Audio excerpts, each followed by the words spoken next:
মহিলাদের জন্য মাসআলা দেই আমরা যে মহিলারা তাদের শ্বশুর শাশুড়ির সেবা করবে, খেদমত করবে, কিন্তু একই কথা পুরুষদের জন্য প্রযোজ্য আছে না নাই? পুরুষ তার শ্বশুর শাশুড়ির খেদমত করা লাগবে না? অতএব তাদেরকে অর্থ দিয়ে, পরামর্শ দিয়ে, সহযোগিতা করে, আন্তরিকতা দিয়ে, দোয়া করে বিভিন্নভাবে সহযোগিতা করতে হবে।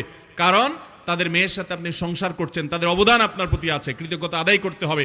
আমাদের সমাজে কৃতজ্ঞতা আদায় করা তো দূরের কথা, বরং বউ চুন থেকে নুনটা যদি খসায়, সাথে সাথে মোবাইলটা নিয়ে ফোন দেয়া, শ্বশুরের ফোন দেয়া, ধমক শুরু হয়, আপনার মেয়ে আকাম করছে, আপনার মেয়ে এটা বলছে, মাকে বলে, সম্বন্ধীকে বলে।